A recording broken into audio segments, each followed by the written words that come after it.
Hello guys, I want to review LG V30 smartphone, but please subscribe and like this video. Built from glass and metal, with skinny screen bezels and curves in all the right places, it looks every bit the high-end phone. It doesn't have to make room for front-firing speakers, like Google's Pixel 2 XL does, so it fits more comfortably in your hands. That 6-inch screen makes it quite sizable, though the fingerprint sensor sits in a sensible location on the back of the phone, right where your index finger naturally rests. Water resistance is another welcome inclusion. An IP68 rating means it will survive down to 1 meter for up to 30 minutes. Unfortunately, that glass construction means that dropping it onto hard surface is likely to result in a shattered screen. As far as the cameras are concerned, the LG V30 packs a 16-megapixel primary camera on the rear and a 5-megapixel front shooter for selfies. LG's approach to dual-lens cameras is different to its rivals, focusing on wide-angle photography instead of background blurring portrait modes or zoom. The V30 is no different.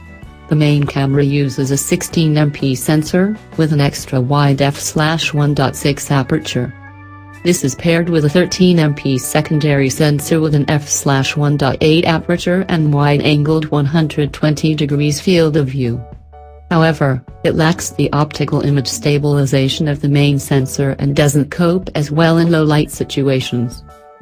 LG claims the V30 can shoot movie-grade video, thanks to sine log format recording, letting you color grade your clips in an editing suite later.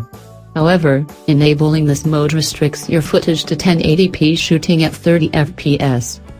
The sine video presets in target-based zoom let you apply real-time filters to your footage and smoothly zoom into a focus-locked target, instead of just zooming into the center of the frame. The V30 launched with Android 7 Nougat, rather than the newer 8.0 Oreo. LG is rolling out an update to customers in its native Korea, though, so a global update should not be too far behind. There's a respectable 64 GB of onboard storage to hold apps, games, videos and music, but if your music library is full of high-res files it will fill up quickly. Thankfully there's a microSD card slot for adding more capacity. A Qualcomm Snapdragon 835 CPU and 4 GB of RAM put the V30 on par with most of the other flagship Android phones. It helps Android 7 run smoothly, whether you're scrolling through social feeds, multitasking or playing games. Demanding titles like Asphalt 8 play without any lag, and using 2 apps in split screen doesn't slow things down either. This year's CPU is more power efficient than the outgoing 821, and the 3300 mAh battery helps the V30 last an entire day on a single charge. It measures 151.70 by 75.40 by 7.30, height x width x thickness, and weigh 158.00 grams. Wireless charging is a convenient way to top up, and the Qualcomm Quick Charge 3.0 will boost you back up to 50% in less than an hour if you plug in a cable.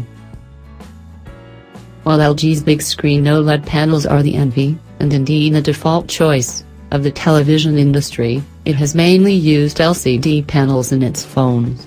That changes for the V30, which arrives with a 6-inch OLED display. SDR content fares better on the V30, suggesting these issues are related to processing rather than the panel itself. Hold the phone at an off-axis angle, though, and you'll spot a noticeable blue cast across the display. It can be distracting. The phone comes with a 6.0-inch touchscreen display. The 2880 by 1440 resolution at least provides plenty of detail for your photos and makes even small text legible, while the 18:9 aspect ratio means you can comfortably run 2 apps side by side in landscape view. The V30 features a 32-bit ESS Sabre ES92 18P DAC, making it one of the best equipped phones around in this respect.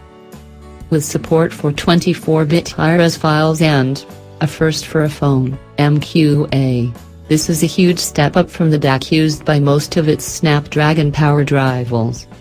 With such great audio through the 3.5mm port, you won't want to listen without headphones. LG bundles a pair of B&O player phones with a V30. They're better than most in-box buds, so you won't have to upgrade straight away if you've already moved over to wireless listening. However, the V30 still delivers with AwTech HD support. On paper, the V30 has the features to make any movie or music fan salivate, but it only fully delivers in one of those areas. An upgraded DAC makes the difference to audio, giving it an edge over its Android rivals. However, the OLED screen doesn't cope as well with HDR video as its rivals. It's not a bad display, but lacks the impact of the Galaxy S8 or iPhone X. The V30 is quick, takes decent photos and has great battery life, but so do many of this year's phones. If you want the great sound, you'll have to accept the downsides that come with this phone. Thanks for watching. Please subscribe and like this video.